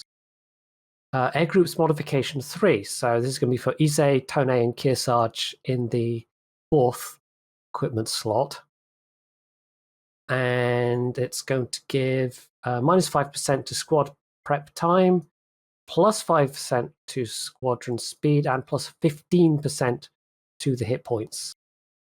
The 4th slot is survivability normally, isn't it, on Yes. the battleship? Yeah. So you're going to see more Kearsarges parked behind rocks playing as CVs. Yes. I don't see myself using that on any of those ships, to be honest. I mean, also keep in mind they still don't have any others. Unlike carriers, they don't actually have anti-submarine warfare. So Indeed. obviously they need to camp even further in the back now. They're And also Wargaming just wants to help them with that. they're also going to give the I-56 the option of using some main battery, like some gun modifications. So main battery mod 2 and aiming systems mod 1. The I-56 is going to have. Is that the one with the controllable? It's like a cruiser gun or something, isn't it? Yeah, I think so. Yeah. So presumably the Royal Navy subs will have the same. Yeah, if they bring in the cruiser subs, then yeah. Well, presumably there would be premiums. No, the line has guns. The announced British submarine line has guns. Oh, I'm thinking of the ones that had heavy guns. There was, I mean, everyone knows Surcouf, but there was, I can't remember what the name of the British class was, but there was a rather unsuccessful class of British artillery cruisers as well after the First World War, and they had a habit of sinking, which is a bit unfortunate if you happen to be stationed aboard one of them. Yeah, but the announced line yesterday for Royal Navy subs have controllable guns apparently. Okay, I missed that detail clearly. Well, we're going to get to that, aren't we, I guess? Yes, we will get to those. Next up, the new Brawls have been announced, and the first one of them will have submarines. That's gonna be such a clusterfuck. Yeah, no ship restrictions. So you'll have like a carrier facing off against a sub, or sub facing off against a ship that doesn't have any ASW armaments or anything like that. So there are certain ships you're going to want to avoid taking, I guess. That could end up being very frustrating if you get if you're in like a kike down the T6 Dutch cruiser, which doesn't have ASW, and you're facing off against a submarine. Well, good luck. You have to wait till they surface. They don't just shotgun you first. There's probably other tier 6s that don't have ASW as well. I mean, Issei definitely doesn't, so that's another one. Trying to think what else. Look, you couldn't bring one carrier, 2 Isas, and a sub. I mean, the carrier just has to kill the sub, right? Automatic. Well, for the second ball, I suppose, but for the 1 versus 1, yeah. 1v1 Brawls has always held the potential to be ridiculously imbalanced depending on who you get drawn against. I suppose that's kind of true. Like if you're in like you're in New Mexico and somebody else has taken a Shinonome or something, it's like, okay, good luck. Exactly. It's just going to be more of that, I suppose. Except now you can't even potentially hit them because they're underwater. One thing it will do, which I found intensely frustrating about 1v1 Brawls, is the way I like to play them is 3 minutes is how long a battle should last. It's in, get in there, kill the other one, or be killed. And I found sometimes it was around and around the island and they draw it out for 10 minutes. And if there's a sub in the game, that's exactly what's going to happen. Oh, yeah, absolutely. Because you had to get, in the 1v1, you had to get 61 wins, I think, to claim the full set of rewards. And if they're all lasting 10 minutes and you're winning 50% of them, say, that's an awful lot of time to get there. Oh, yeah.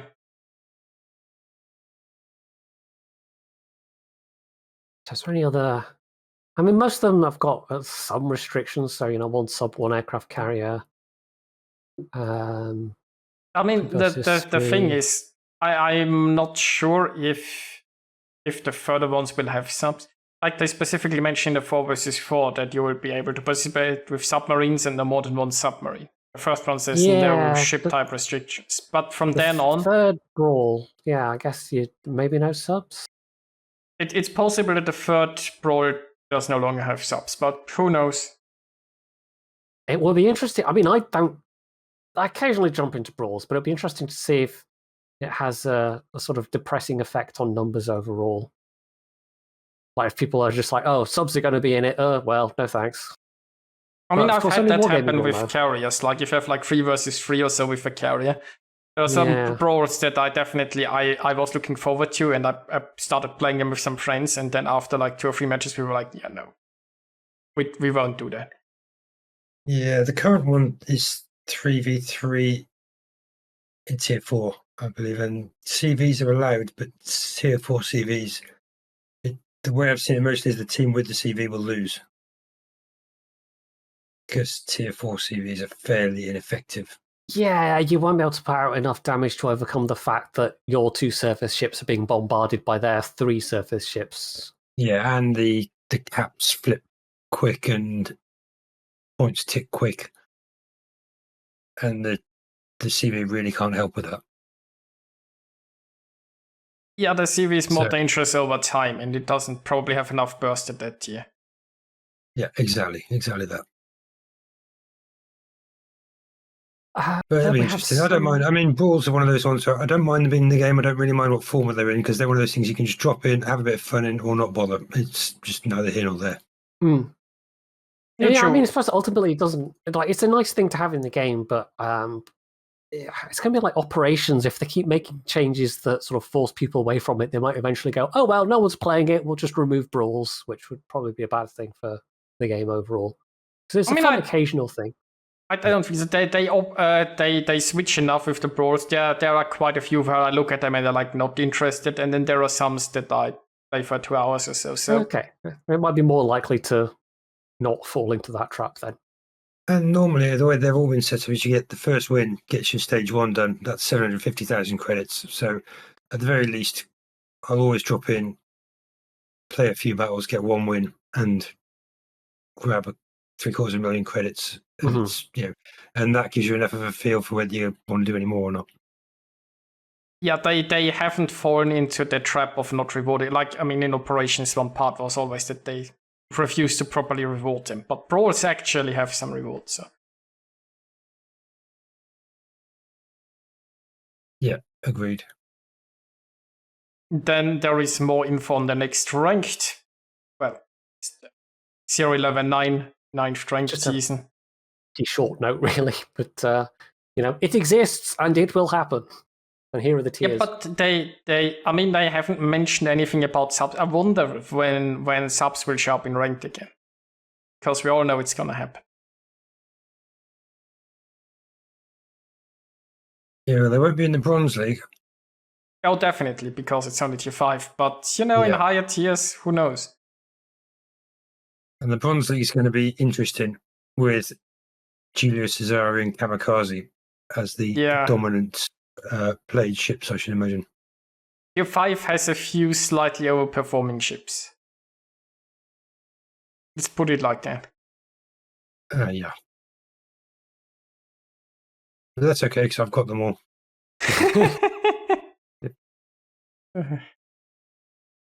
I mean, yeah, it's fine if you're the one in them. It's only when other people are playing in them that it's a problem. Exactly that. But I like the idea. I'm less keen on the current format, which is bronze, silver, and gold are all at tier 10. I like the change in tiers because you can start off in bronze, and if you enjoy it, you just stay there. Or you can push up to silver. You don't have to push up and keep pushing up. There's a range of a variety of tiers you can play, so you can decide where your stopping point is almost. True. And it allows like newer players more access to rank because, like, I mean, they might also want to get some steel and such. Yeah, that as well. And next up, we have a new permanent camo for Huron, which I think looks quite nice. Yeah, I like this one. Yeah. It says it was suggested by a player. I don't know if this was a community thing that I missed or that we missed, or if it was just something they took some, like, if it was just like a Twitter poll or something from a list of suggestions that they made. But yeah, that's a nice one. And it's actually quite fitting as well. I mean, the orca is quite an important animal in the native peoples of the what do you even call it? Is it the Northwest kind of United States and Canada? And there's probably some name for that area that I'm not thinking of, but yeah, it is one of the important animals. So it's actually quite sort of thematically relevant to have it on a ship called the Huron. And it's just a nice looking camo. It is. Doesn't say it's going to be available yet, does it? But No. quite keen. Like it. Although I think I'm right in saying I don't think the Huron were West Coast. I think they were more sort of the center of Canada and around the Great Lakes, but I don't really know. I don't know. Yeah. Anyway, but there are a couple of other camos, so let's take a look. Yes. This is quite a gaudy one for the Conqueror. This is one of the ones with a look I'm less keen on, but this one's called Celebration, and it is quite loud. I mean, a Conqueror likes to set things on fire, and it's very red golden, so I'm fine. I'm not playing Conqueror anyway. I mean, they could probably do a quite. It would probably be quite popular as well. They just do. Is it one of the Halloween skins where it had like fire coming out occasionally? Just do like Conqueror, but you've got like flamethrowers pointed out the side that just burst out flames every so often, just to make sure that everybody knows that yes, you are in Conqueror, and yes, you will be setting them on fire. I would second that. I mean, I still wouldn't play Conqueror, but I would like to see that camo. So after that, we have a King of the Sea camo, which has got the usual theme of octopus tentacles. And it stays with the red gold theme. Yeah, this one's actually not bad. It's less busy, less kind of fussy looking than the other one. They're just a nice solid red with some sort of there's a bit of patterning on the deck. There's the gold octopus tendrils, and which is the one? It's the highlights. It's the one that has that as well, is it not? Yeah, I think is that black, the North Cal one, but yeah, black with similar crossbones across the. Yeah, similar theming. It's not one I'm ever likely to own, but it's the kind of thing that I could look at in my port and go, yeah, that looks all right. Yeah, I tend to turn them off mostly, but I'm a bit boring that way. Yeah, I mean, different. I mean, visuals are completely subjective. I like a lot of those special camos, but I know other people who go like why would you ever do that? The nicer things about the game, that was one of the nicer changes they made, was the ability for players to select whether they want to see stuff like that or not on other players' ships. Yeah, exactly. And then there is one for the Velos. I'm not sure what the Velos was, but I like the camo. I think that's been in one of the test ship blogs, but it's basically a Greek Fletcher, I believe. It was one that was transferred to the Greek Navy after the war. Still there as a museum ship, I believe. Yeah, that's one of these history themed camos that I keep saying I really like history themed camos, and just occasionally they come out with a new one, and they've been generally pretty good, and I really like this one. It's proper like Hellenic, sort of trimarines. I know a certain Greek bombing around in the Ionian Sea. Very keen to get his hands on that as soon as it comes out. yeah. I'm sure. So yeah, that's a really nice one. You've got the decking detail, so it's not just the paint job, but it's actually modeled so it looks like it's the hull is made of wood. You've got that really nice looking ram prow, got the Greek flag up at the front, nice and proud. So yeah, I don't know if I'd want to necessarily get the Velos, but if I did, I would want that camo. That is a really nice one. Yeah, I agree with that. We've actually, I think the last one to get a proper sort of historical themed camo was actually also a tier 9 destroyer. That was the turtle ship, the Asian Korean ones, yeah. Korean themed one. Yeah, I think that didn't have like a flame effect, or am I completely making that up? I think I'm making that up. But it was a really nice camo anyway. It was a really nice camo, yes. So hopefully that goes on sale again at some point and I can buy it for less than they were asking the first time round. Well, good luck with that, I guess. I might be waiting a while. Then there is a blessing HE is here flag. It's interesting. So I guess if you wanna embrace setting things on fire, they got the flag for you now. Indeed. And a tiger playing with fireworks as a patch. I'm going to take a wild guess and say the next year on the Chinese calendar is going to be a year of the tiger. Maybe. Just a wild guess. And then we also have some food-themed patches, which is different. Yeah, I mean, I like it. Like there are so many food-themed chips in this game, right? It's time that they embrace it. And obviously, like so many destroyers that are just sending fish, right?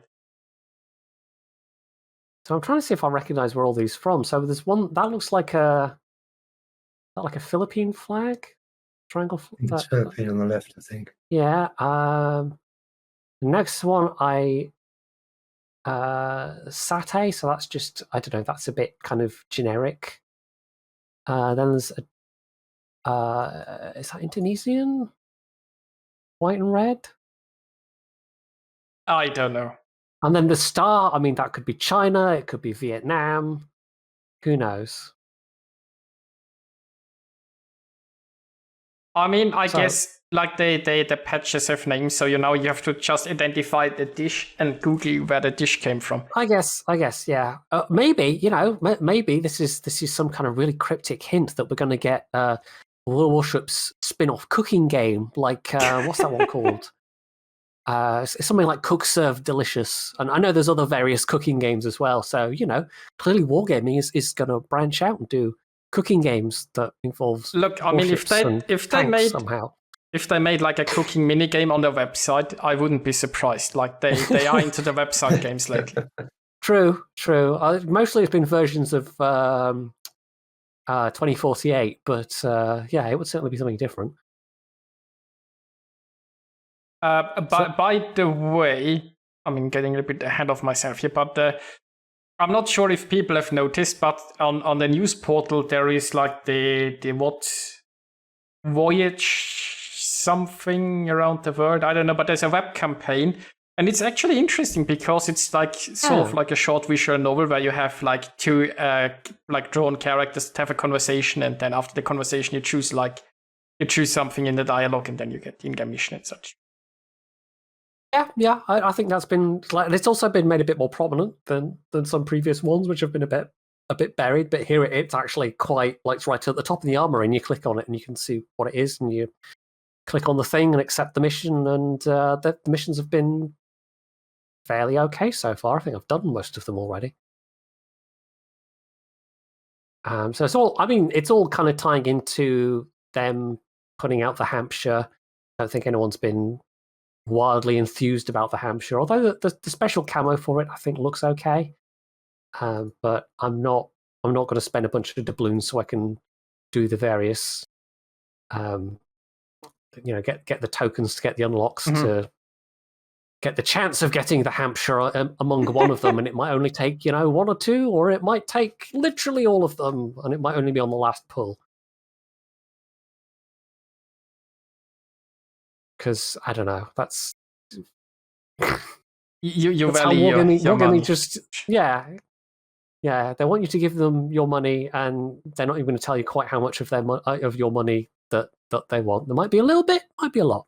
They want all of it. Yeah. I'm not overly keen on these lottery for early access.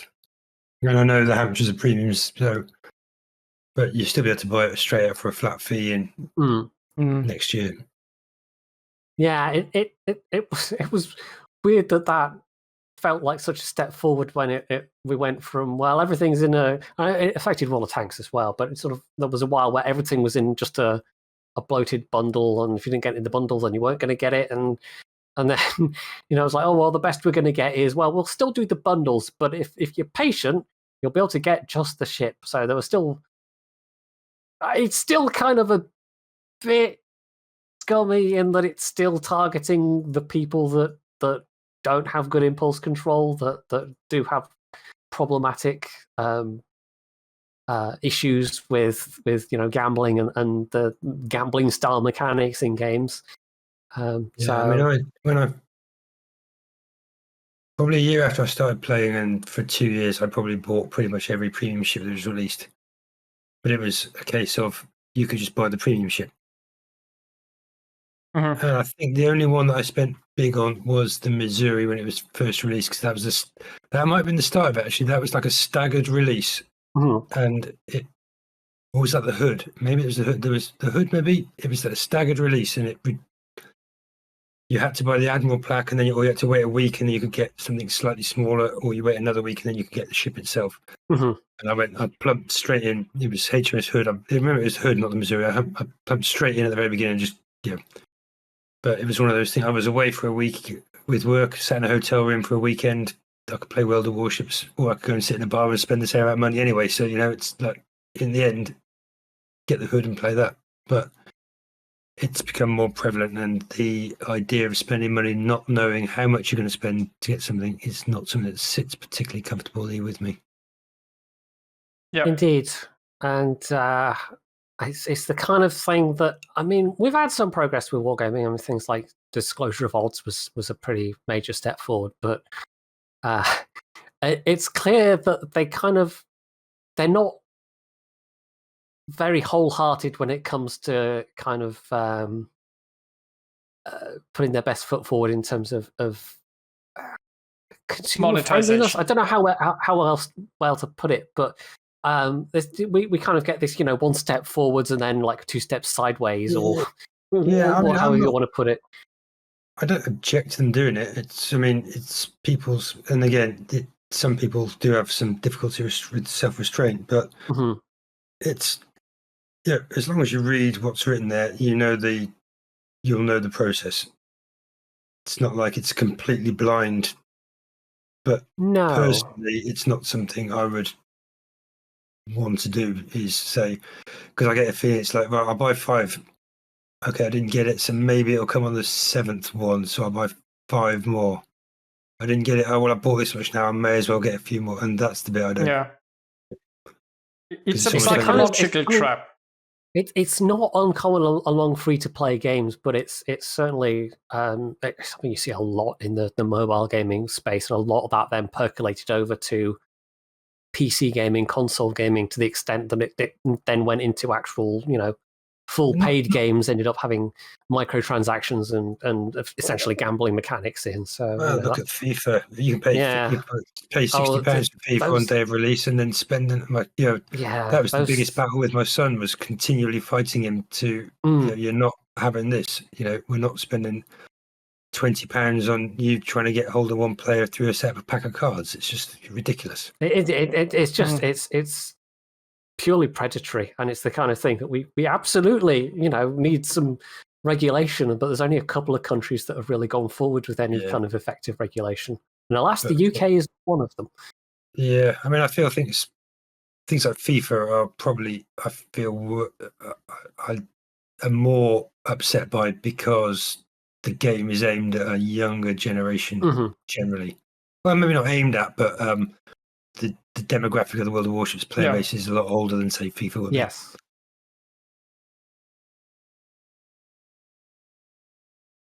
I think that's one of the reasons why coming on from World of Tanks, is why they felt they could get away with the pricing that they could, because... Yeah, and again, it's certainly saying about, I would never spend 7,000 doubloons on a tier 10 perma-camo, but I don't object to them putting it there, because it's every individual's choice if they wish to do that. Yeah, at least that is a flat fee on, if I paid this, that's what I get. I was having a bit of a rant on Twitter earlier about perma camos because one of the things they're doing at the moment, we've got one more dev blog to go, but we're on a slight tangent at the moment. If you go into the armory at the moment, you'll notice that this is again a thing we covered previously with them sort of slightly altering and then rebranding the 3 crowns perma camos for the Swedish destroyers, and they've kind of made them more generically Scandinavian, which I know annoyed some Swedish players in particular that quite annoyed having that quite enjoyed having something that was quite specifically Swedish on a Swedish designed ship.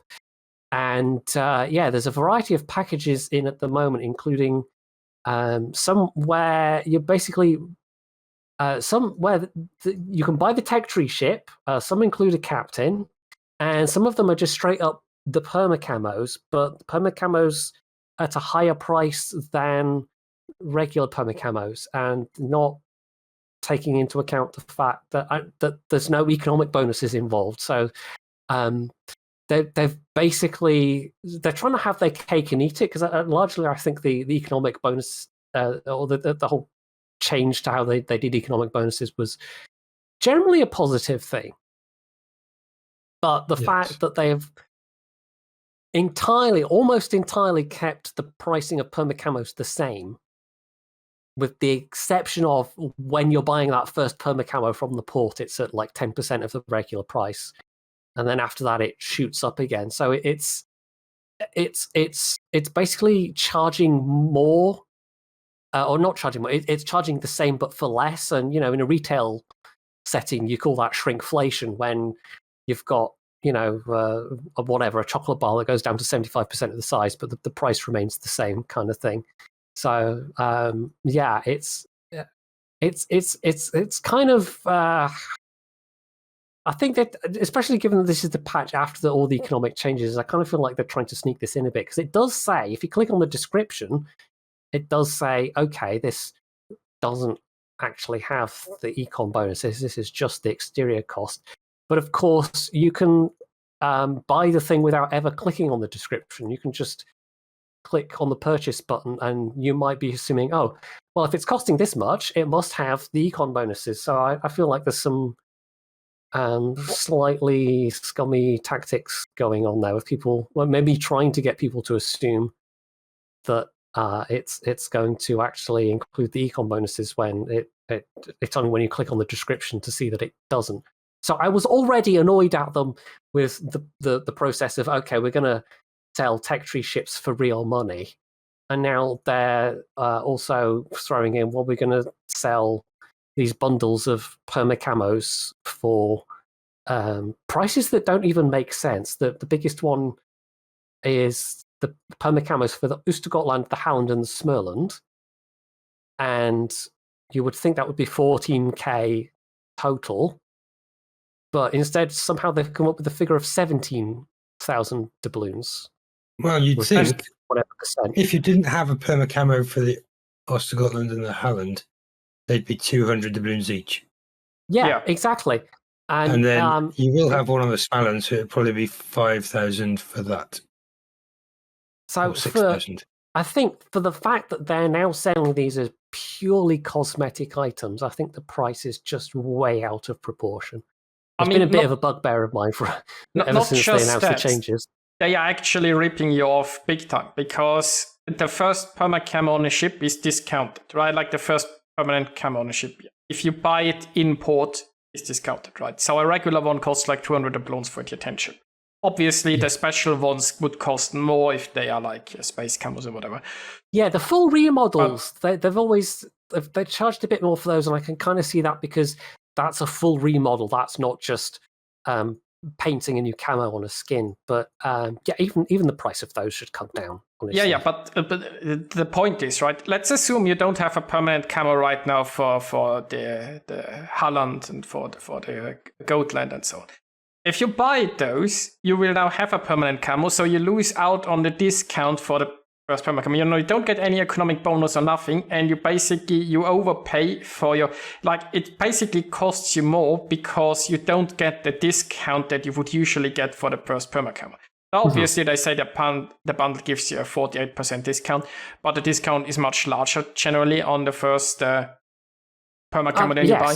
So basically, they are not giving you the economic bonus, and they are charging you more money than they would for the camo. So they have inflated prices for the visuals and don't even give you. It's such a ripoff. Yeah, I don't know. I don't have any more words for that. Yeah, I am very firmly against this trend of. I mean, just overall, they've been trying to monetize the tech tree stuff, like silver economy stuff, more and more. And I mean, it's not even silver economy stuff in this case, but it is it's finding ways to decrease the value of what they're giving to people and yet still charge as much. So it's just an entire. It's very sad to see, and it's very scummy provoking. I hope they address this at some point, but it's the kind of thing where I think there would need to be some big community outcry against it, and I think they the window won't for address that's probably like passed. They haven't waited 24 hours after the patch went live. They immediately, like the moment the patch went live with the economic changes, they started stripping all economic bonuses where they could and trying to charge you the same thing for the camos. This isn't even sneaky or anything. It's like they went for it the second they could. Yeah, it was obviously part of their plan for the economic rework. Was how do we milk this a bit? And this is the result. Yeah. So back to more depressing topics. We have a new line of British submarines. Woo! Now, on the one hand, as a Brit, obviously, more British ships, yay! But on the other hand, they're submarines, so that's entirely cancelled out. So, the gimmick, because we were talking about this before, the gimmick of this line is they're going to have exclusively acoustic homing torps, and they are going to have the secondary guns, which can be directly controlled by the player firing SAP shells. And they are small caliber. So two of them are 76mm guns, and the Tier 10 has a 102, a 4-inch gun. Just don't understand the point of putting a gun on it. I mean, if you pop up next to something that's got 500 hit points left, okay. But in any other situation, anything you put up next to is just going to absolutely rinse you, surely. Yeah, if they get a chance to keep popping away at you. So I don't know. I don't see the point other than, hey, it's a gimmick of this line. And occasionally it might come in. I mean, I don't know if you get to sit in a smoke and have your gun fire off at somebody. But at that point, surely you'd rather be firing torpedoes. I mean, the torpedoes are freeloads. True. I guess it gives you something to do when your battery runs out and you pop to the surface and you've got no other option apart from sail around for a little while. You can pop a few shells around before you go underwater again. It's gonna be a very niche case, right? It's usually it's not something that you'll use a lot. But it could help. 76mm gun, Tachibana maybe. I don't know. That's pretty small. There's definitely some 76mm secondaries. I mean, that's small enough that we're getting into the kind of caliber of guns that you find on tanks, for crying out loud. That's tiny. But it's gonna have SEP. So I mean, it's still gonna penetrate destroyers, right? I feel like and it's not gonna set fire. So it's really just probably to maybe finish off a destroyer or do something if you.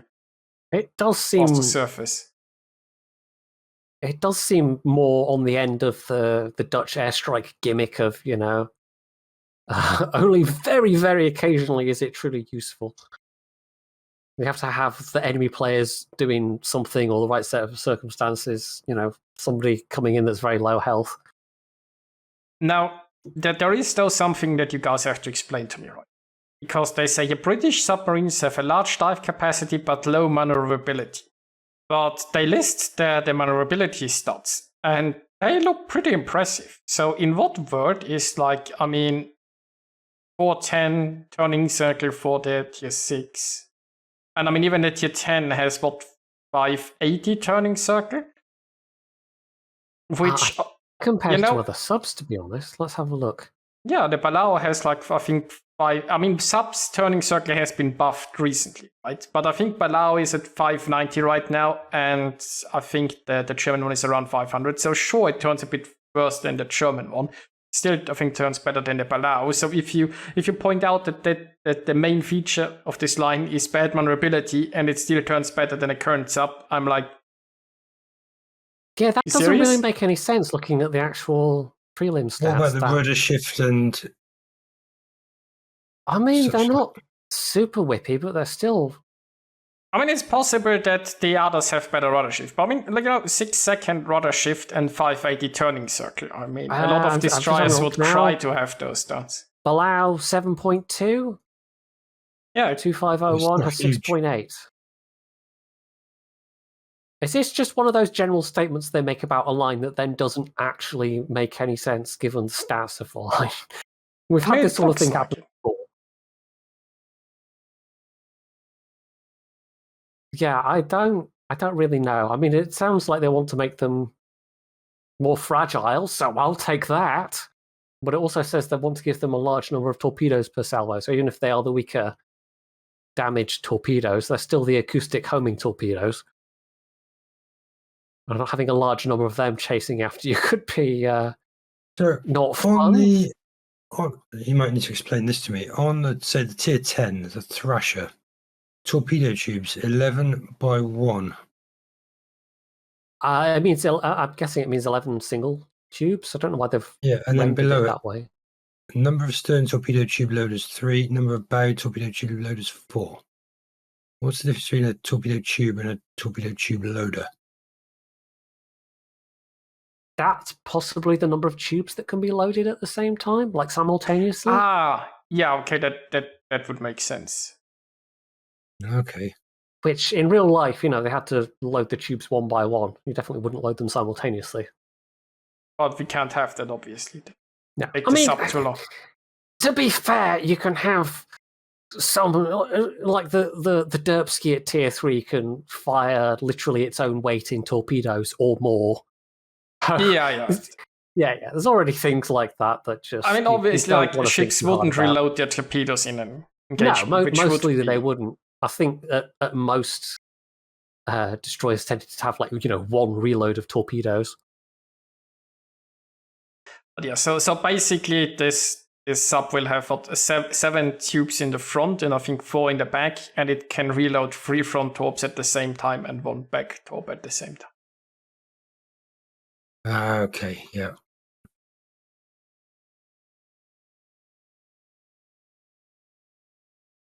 I don't know really what to make of them, but then I've not played the subs enough.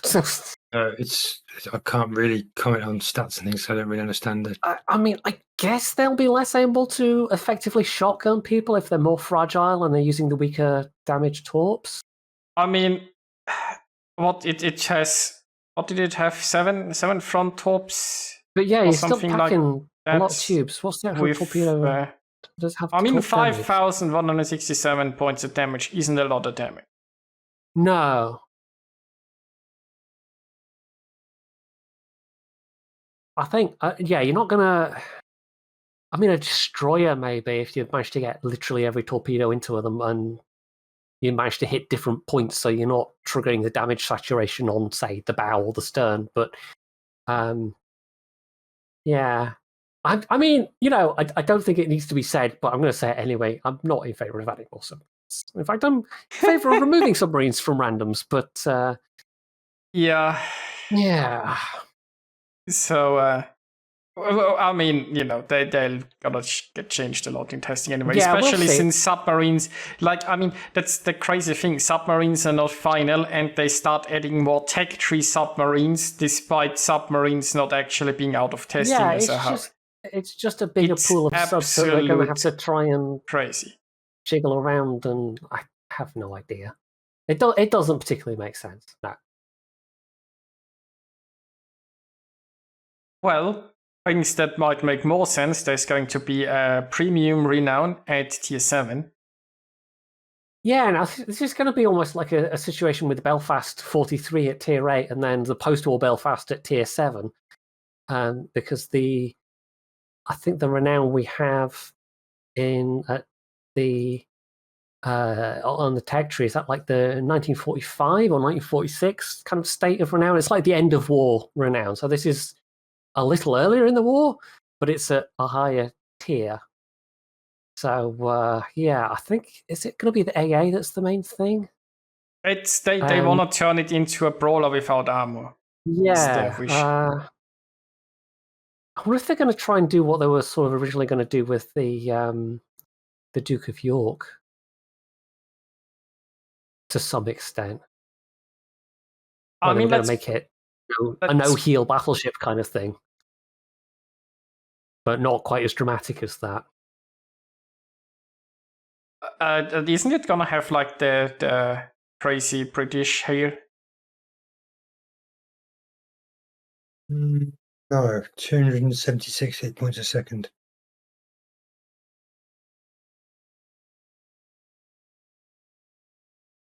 What do they say? They say it has an improved repair part. I mean, maybe it just... I don't know. Improved repair party. Maybe it can heal back... Reload time 40 seconds. That's what it'll be. Yeah. It's the fast reload. That's... Yeah. So like Massachusetts or something like that. Yes. So basically it also has an engine boost. So you can engine boost into the fight. You can heal pretty quickly, and you have got a hydro. I mean, that might make for an interesting combination. And let's be honest, that this tier battleships can overmatch each other's noses anyway. So it won't even be that different from others in that regard. I'm not opposed to having, especially with premiums, like the specific ships in specific refits, because sometimes ships did undergo fairly major refits. Yeah, but I mean, it's the kind of thing where you also don't want them to be spamming them out, because it can just feel like a bit copy-paste. And if there's not enough difference between them, then you start to wonder kind of what the point is. I'm wondering if the guns are particularly different than Renown. I think the torpedoes are. Does it get more torpedoes? Yeah, probably. It's got the missing secondaries, hasn't it, from the... Yeah, I think that's the other thing. Is it's going to have sort of better secondaries, better AA. No, it's still eight torps. Okay. I mean, honestly, but they have more range. At 10 times 2 130mm secondaries with 5.6 kilometer range, you aren't going to do anything with those. But I suppose they exist. Maybe you get lucky and they start a fire. Yeah, maybe they'll. I don't know. Maybe they'll have. 8% chance to start a fire, but we don't know the reload. Maybe they'll have sort of better dispersion on the secondaries. Yeah, I mean, we can look at that. That is a secondary that exists on other British battleships, so we can look at other ships and take a guess. It's probably not going to be a super long reload, but sometimes they do make things longer reloads just for balancing. Like the Italian secondaries tend to be a longer reload than the caliber would suggest, just for balancing purposes. I mean, you'd never spec this for secondaries anyway, but it could be an... I mean, honestly, with like the hydro, the speed boost, the torps, I'd be interested. Let's put it as like this. Yeah, it's certainly going to be more interesting than Collingwood. The really interesting part about it is the statement that which will actually be obtainable for free for particular in-game activities. Yes, we'll see what that relates to. So yeah, on the Duke of York, for instance, the one. Oh no, that's 133. Is it 133 or 113? 113. It's 113. Oh, that's the smaller caliber ones. Hang on, what is that on?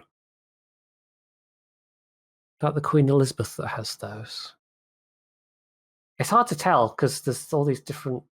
I'm sure we had Drac on at some point and talked about this as well, all the different wacky calibers of British secondary gun through the war. Yes, Queen Elizabeth does. So 4.8 seconds and 19 millimeters of penetration, 8% fire chance. So probably something similar to those. Yeah, they aren't going to do much.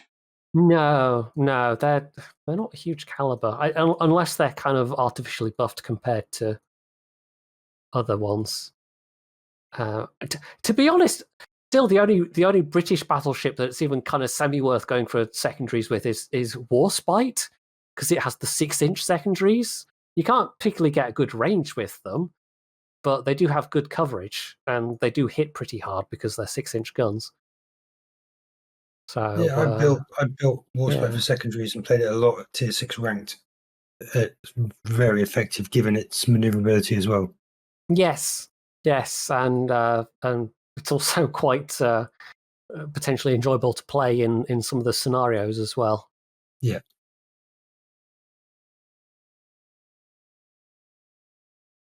Then the nice thing with Warspite is it doesn't like it still hits reasonably accurately, even swapping out the secondary module for the main battery accuracy.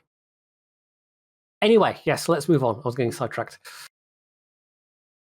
No worries there. Then we have the Leipzig, new German Tier 6 cruiser, and it's sort of Königsberg with torpedo focus. Yeah, this is a ship that actually exists. I think this is going to be.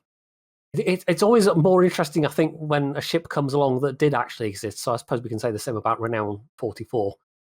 But yeah, this one's been kind of missing. So it's one I guess they didn't want to. I mean, they had the Königsberg and then they had the Nuremberg, and obviously, the Leipzig was sort of in between. And now we're finally getting it in game as an actual ship on its own. Still going to be incredibly squashy. It is a very light cruiser in terms of its armament, but if it has the same sort of firepower as Nuremberg, it might actually be a kind of enjoyable Tier 6 if you can live with it being very squashy. It only has a firing range of 13.5 kilometers. It's Okay, really focused about like you either torp something or. That's pretty short range. That's comparable with like British light cruisers and some of the British heavy cruisers. Yeah, and you don't really have like the best shell trajectories probably for islands. Yeah, I think Alba's probably like 14, something like that. So I mean, there are other cruisers that have a short range at that tier, but they tend to either have really good stealth or really good, comparatively good armor. Oh, you're gonna have good stealth. Yeah, you have good stealth. You got 10-kilometer torps. Yeah, that's 8 seconds. That's going to be the unusual part. 10-kilometer torps. Most of the German torpedoes on anything not a destroyer are capped at 6. Yeah, and that might catch people out. Just them expecting you to have 6-kilometer torps, and you're sailing up with your 10-kilometer ones. Torpedo detectability 1.3 at 59 knots is pretty. You can buff that up a little bit more as well in terms of speed. They're a little slow, but they're kind of sneaky, and only a 68-second reload. I mean, that might change, but that's a pretty fast reload, especially for a cruiser. 13,700 damage, and you can buff. There's a cruiser skill, is there not, to buff up the damage of torpedoes? Cruisers actually have a sort of the better torpedo skills, right? You have, I think, the damage and enhanced torpedo speed. Explosive charge. It's called 15% extra damage. I mean, the damage itself is not bad for the tier, the base damage. Yeah, but you could bring that up to about 16,000, probably, couldn't you? Yeah. It might end up being one of these ships where you end up, even though it's a premium, you end up having its own captain just because it does have that thing that is rather different.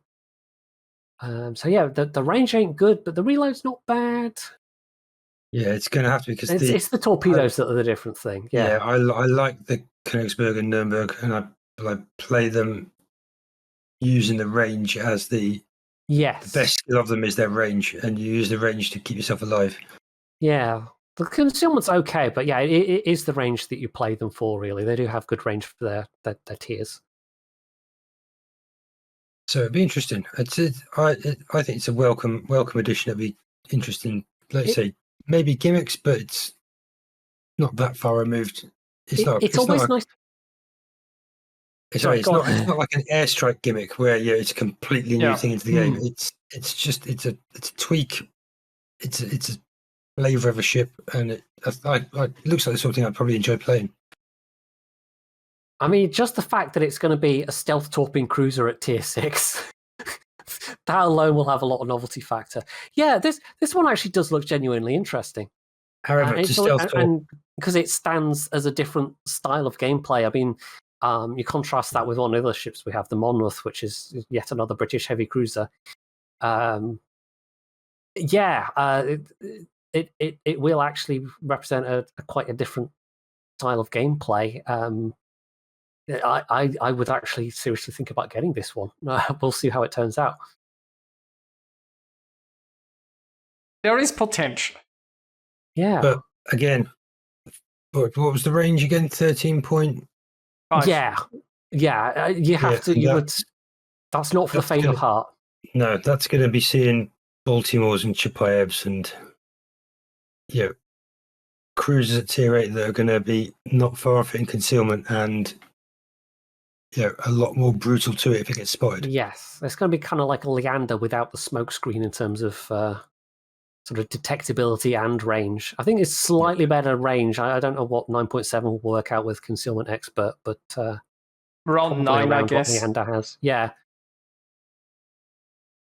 Leander's 9 with Concealment Expert. Interesting. I mean, you can always division it with somebody with smoke. True.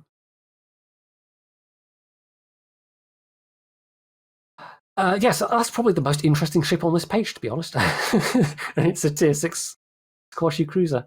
Well, then we have a tier 10 cruiser, the... How's that pronounced? Monmouth. Yeah, it's muth rather than mouth. Okay. Even though it looks like mouth. So Monmouth, which is it's named after a ducal title, and I think it even says it's named after an admiral that was also the Duke of Monmouth. Here we go. Nobleman James Scott, who would go on to be executed in the 17th century for rebellion against the king, was the first Duke of Monmouth. So, not really a naval connection, but there has been a frigate named HMS Monmouth. There is a clanger in this. Let me find it. Here we go. It's already been pointed out to them that the lead ship was Monmouth, named after the county of Monmouthshire on the border with Wales. Well, Monmouthshire is in Wales, not on the border with Wales. Yes. So, I mean, technically, it's on the border, just on the inside of Wales. Yes, rather than outside of Wales. Correct. But that has already been pointed out to them, I believe.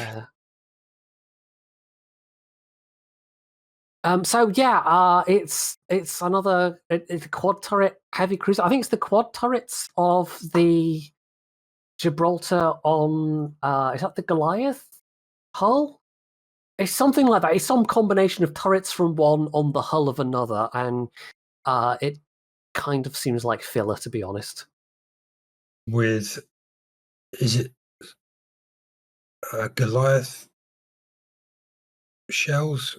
I'm not sure. Let's bring up. I've got both Gibraltar and Goliath, although Gibraltar is just AP. Yeah, it has HE, so it probably is Goliath guns, I suppose. 59 mil of pen on the HE. That sounds very Goliath. 25% fire chance, 59 mil of pen, 3,850 max damage. Yeah.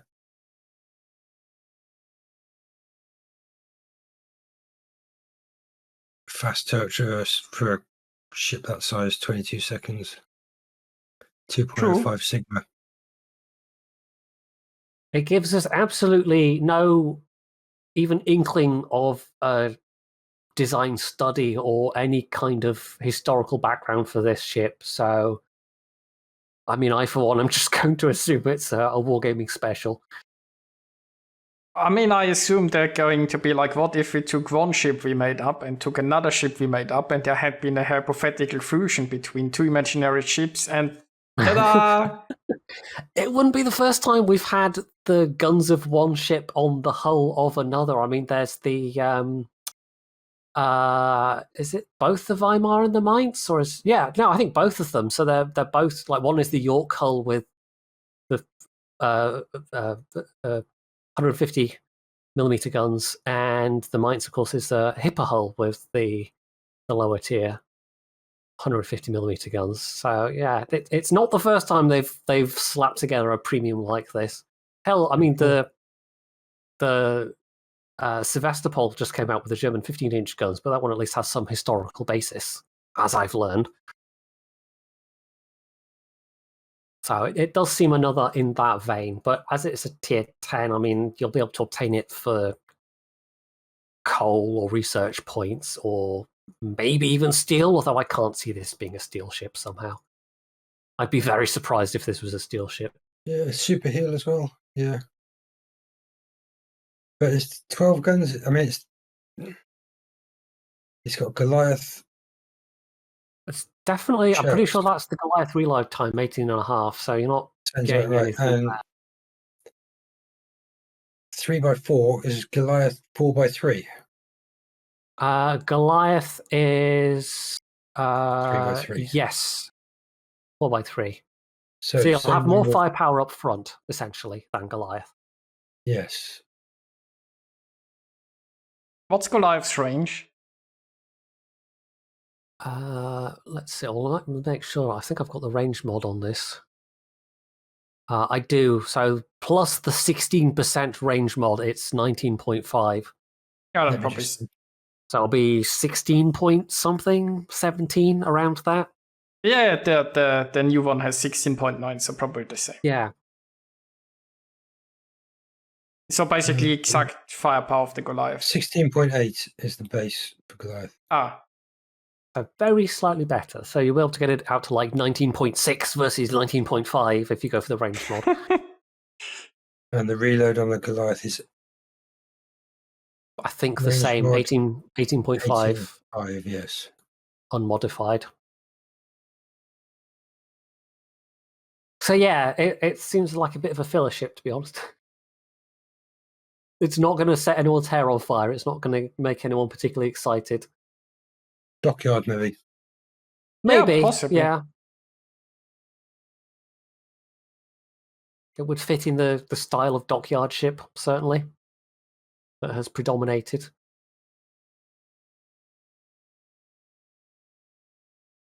Yeah, I think that basically concludes the dev blogs, and we've already talked about the portal news, but there is still some more actual ship news about the Texas. Now, there was a whole live stream of this, so you can go and check that out. There's, I think, various YouTube like news, like American news channels have done the thing. I think they restreamed it from the Texas Foundation. But basically, they very slowly moved it to its planned dry dock in Galveston, and it made it there okay. But I think it was starting to show a bit of a list. But there's now a picture of it basically in the dry dock. I'll see if I can find it. I actually retweeted it onto my Twitter account, if that helps you, Atam. But basically, I think the pictures are easy to find. Yes, it basically up out the water and sort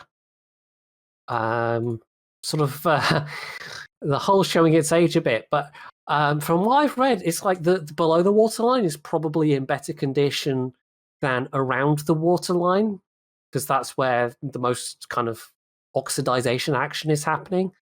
So they might be looking at, because I think they're probably still in the stage of like assessing the overall structure and stuff like that. So they might have to do things like take the turrets off to lessen the weight on the structure and stuff like that before they can start getting into the guts of it and repairing what needs to be repaired. But it is like there was real uncertainty over it for a while, whether it would actually just kind of like sink at its mooring, and that would be that, and it'd be too damaged to actually do anything with in terms of getting it floating again. So I was reading the journey to the dock in Galveston went remarkably smoothly, a lot faster than they were expecting, apparently.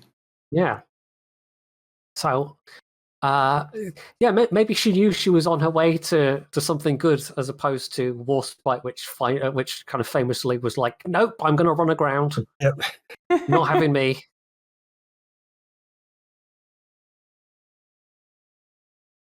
No, it'd be great. It'd be great for it to be repaired and put back in good condition. I think the only dreadnought battleship, I mean, aside from that, there's like Mikasa in Japan, which is encased in concrete, obviously, is an example of a pre-dreadnought. But yeah, it's of a vanishingly rare species. Yes, indeed. So it'll be great to have it around for a rather longer time. I just feel bad that in my previous work, I went to Houston maybe 20 times and never went to visit USS Texas. Well, now next time, if you ever do manage to make it back across, yeah, if I do, yeah, highly unlikely, but you never say never. I'm sure there'll be. I mean, the Battleship Foundation seem to be fairly on the ball with their social media stuff and doing stuff online. So I expect we will see, for those people that are interested, probably like blog updates and overviews of the work that's going on. So that'll be that'll be interesting to see, especially like it's not the kind of thing that you get to see very often, like restoration of a historic warship, especially one that actually is going to need that much work. So there might be some very interesting footage and pictures and whatnot that come out of it. Also, apparently Vanguard ran aground as well. I knew I was remembering there was another ship that ran aground on the way to the breakers. That was the famous photo where it ran aground next to a pub in Portsmouth. I mean, if you're on a ground, then next to a pub, right? Yeah, exactly. Yeah, I don't know. There was something fitting about Warspite running around at Prussia Cove. I suppose so.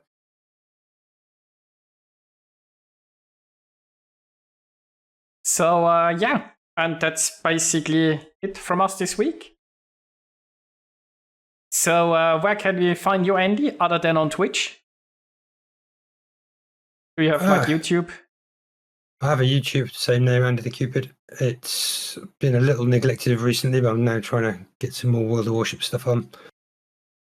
It's been mostly football, to be fair, for the last year or so, but there is World of Warship stuff on there, and it's gradually growing. And I happen to know that you are on Twitter as well, for people that just about. I follow mean, you there. Going live updates is about about once a month, something else. I'm not the most social media. I should be, but I'm sadly lacking in that respect. Yeah, my Twitter is mostly for like posting when I go live and cat pictures. The most important thing. Yeah, I should put dog pictures up. That's the one. That's how you win at Twitter. It's just cute animals. Yeah. That's how you draw them in. That's how you hook them. Yeah, YouTube Shorts work that way as well. Yeah. Dog opening a stocking or puppy opening a stocking. That's it doesn't get much more YouTube Short than that. Definitely. And with that piece of life advice, we're gonna call it a night. Thanks, Andy, for joining us. And thank you for having me here. Have a good night, everyone. Bye. Bye. Bye.